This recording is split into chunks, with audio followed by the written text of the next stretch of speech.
by Jennifer WilsonMs. Wilson is a scholar of Russian literature.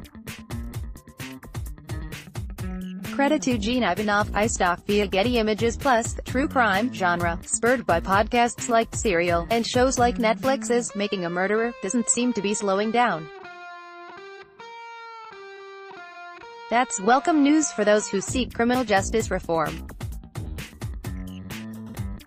The genre is increasingly framed as reformist, with critiques of police abuses, overzealous prosecutions and mass incarceration playing central roles.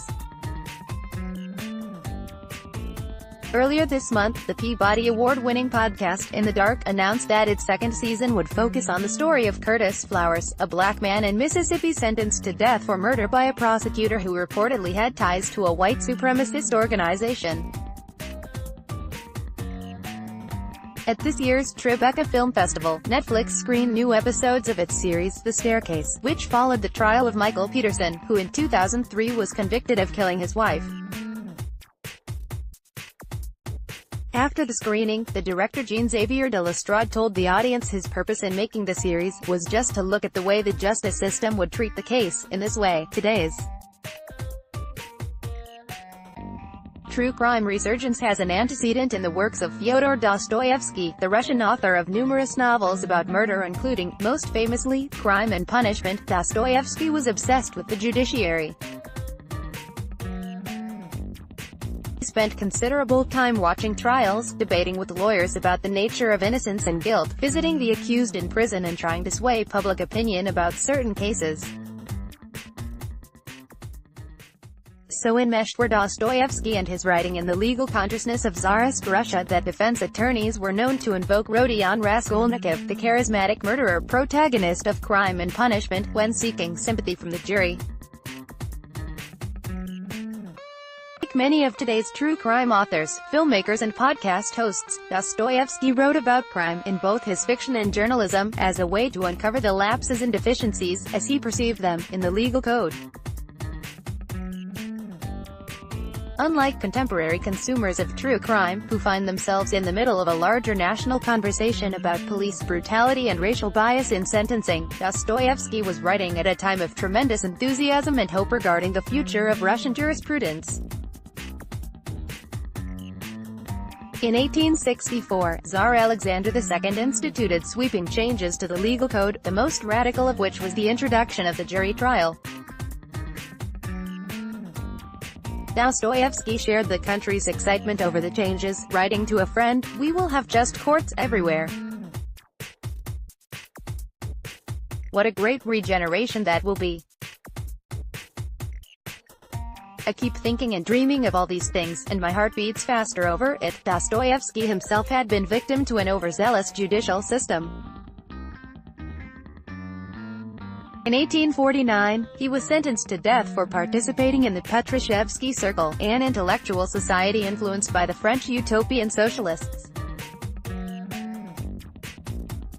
In an event that became pivotal to his ideas on mercy, punishment and death, he watched as the first group of his co-conspirators was rounded up for the firing squad, only to learn, minutes before it was his turn to die, that the sentenced had been commuted. Despite his initial excitement about the legal reforms, over the course of covering the new trials which, as part of the reforms, were now open to the public, he began to have serious doubts about the courts. For one, Russian juries produced an unusually high number of acquittals, about 40% in all cases. Dostoyevsky was likewise inclined toward clemency, writing approvingly of the acquittal of a pregnant woman named Kornilova who threw her 6-year-old stepdaughter from a four-store window. But what concerned him was that with acquittals came a tendency to view sympathetic justice solely through the prism of legal exoneration. Where was the space, he wondered, to properly attend to the moral regeneration of those who had committed acts of violence? Dostoyevsky ultimately wanted people to feel more at ease with the concept of guilt, to embrace it as a feature of common humanity and to recognize our own complicity in the everyday acts of violence, cruelty, lack of love, stinginess, that drive people to moral transgressions. He devoted his final novel, The Brothers Karamazov, to developing the idea of collective guilt. At the book's center is the murder of Fyodor Karamazov, a derelict father who was violent, abusive and selfish, leading all his sons to, consciously or subconsciously, desire his demise. Though ultimately killed by his illegitimate son, the other children all come to accept their own culpability in the steps that led to their father's murder.